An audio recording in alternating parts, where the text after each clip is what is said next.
I don't have time. That's probably the biggest excuse most of us use when we neglect taking care of our bodies. We say something like, I just don't have time. I'll get in shape when life just calms down a bit, or when I get less busy at work, or when the kids graduate college, or maybe it's a more passive aggressive voice like, I'd like to be one of those guys that has time to go to the gym, but some of us have to work for a living, right? I don't have time has become the most acceptable way to avoid doing something you just don't want to do. And that quiet choice has a real cost. In this video, you'll learn why I don't have time is at best only partly true, but also how you can use a simple framework to avoid neglecting, stewarding the body God gave you. Ephesians 5:15 and 16 tell us to look carefully how you walk, not as unwise, but as wise, making the best use of the time. That verse doesn't add the caveat, as long as you're not too busy.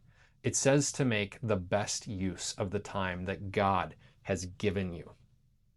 God gives us all 1,440 minutes each day, but we get to decide ourselves how we spend those minutes. This verse tells us to spend them wisely, and it doesn't give us a pass when life feels busy. It calls us to examine what we're actually doing with the time that we already have. You have to understand that if you keep telling yourself you don't have time, the damage that's causing doesn't show up all at once. It shows up slowly in your energy, in your discipline, in your health, in your ability to be the person God has called you to be. Also understand everyone's busy, but just because you're busy doesn't mean you don't have enough time. You can be busy all day and still be wasting time. You can have a full calendar and still be neglecting the things that matter the most. You see, most of us treat I don't have time like it's a singular problem, but it isn't. There are two different realities at play. The first is how you eat. And let me say this very clearly. You do not need more time to eat less.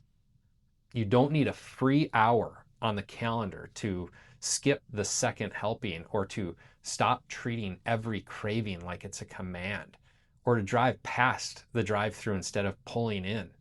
Not only does a different decision take almost no time, but it will actually save you some time. The second reality is movement and strength training. Now, this does take some dedicated time. There's just no other way to put it. That part is not free, so it has to be protected. This is the time trade-off. The real question is not simply, do I have time? The real question is, what am I currently trading my time for? And is that trade honoring the body that God gave me? So how do you make an honest appraisal instead of just repeating the same excuse? Dwight D. Eisenhower famously said, "What is important is seldom urgent, and what is urgent is seldom important." That concept has been transformed into a simple tool called the Eisenhower Matrix. This is a tool for managing your time by sorting how you spend time into one of four categories. First, urgent and important. These are the must-do items on your calendar and demand your attention now.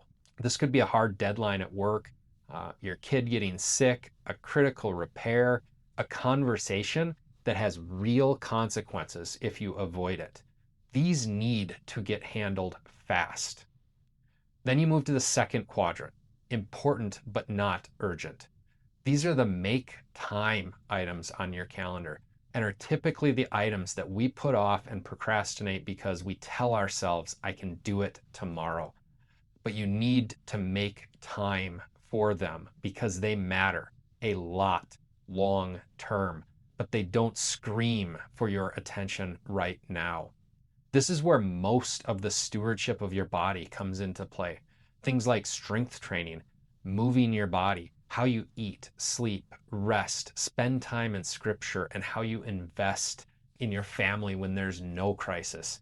These are the things many of us say matter, but then keep postponing them. The third quadrant, urgent but not important. These are the items we need to manage because they feel pressing, but they don't really matter all that much.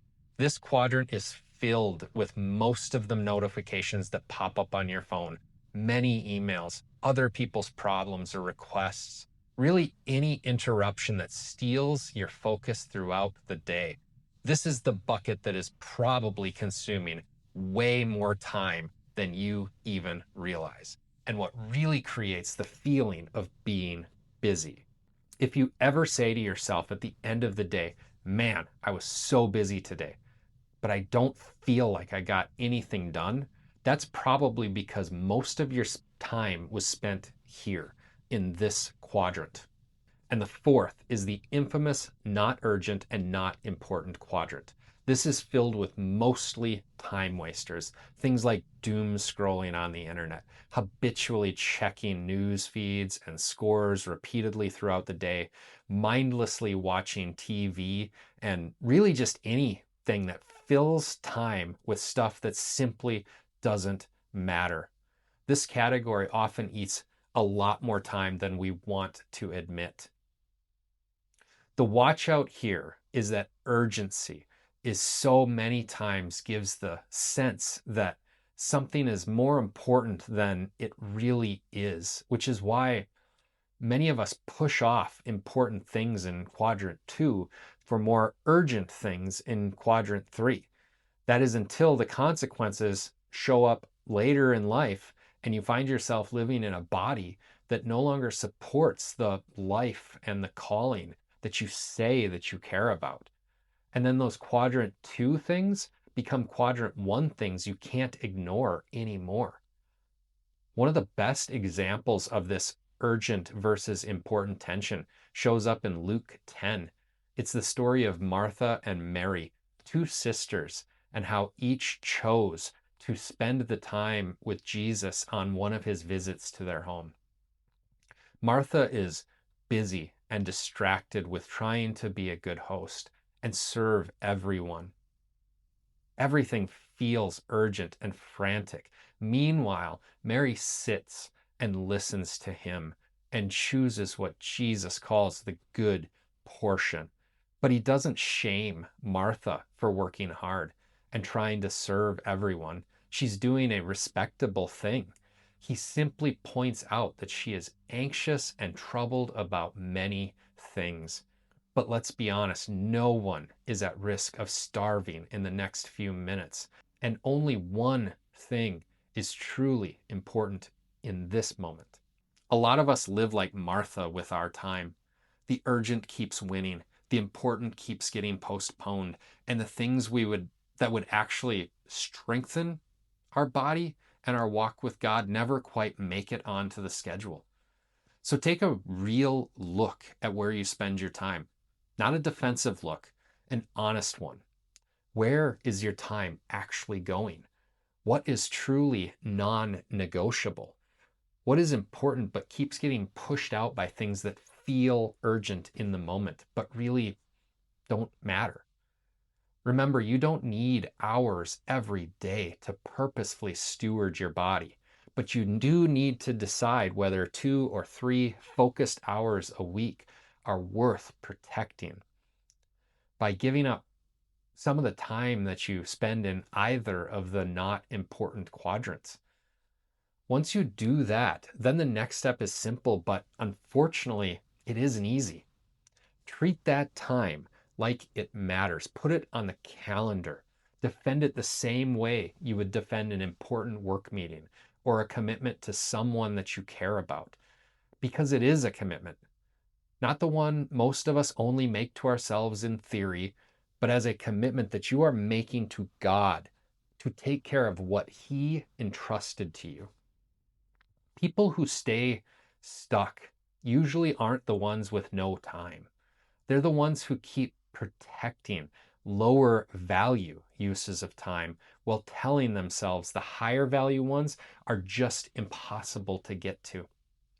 And remember, some of the work requires almost no extra time, but some of it does. To start, stop using the excuse of not having time. At least start doing the stuff that doesn't take any time. But don't stay there. Take that next step. And soon, take a real look at how you are spending your time and make an honest commitment to set aside some dedicated time to do the things that matter most over the things that matter least. Stop treating the important but not urgent as optional, but steward the body God gave you on purpose, not when life finally calms down, but with the time you already have. And never forget, the battle is the Lord's, but you still need to pick up your stone and run at your giant. I'll see you next time.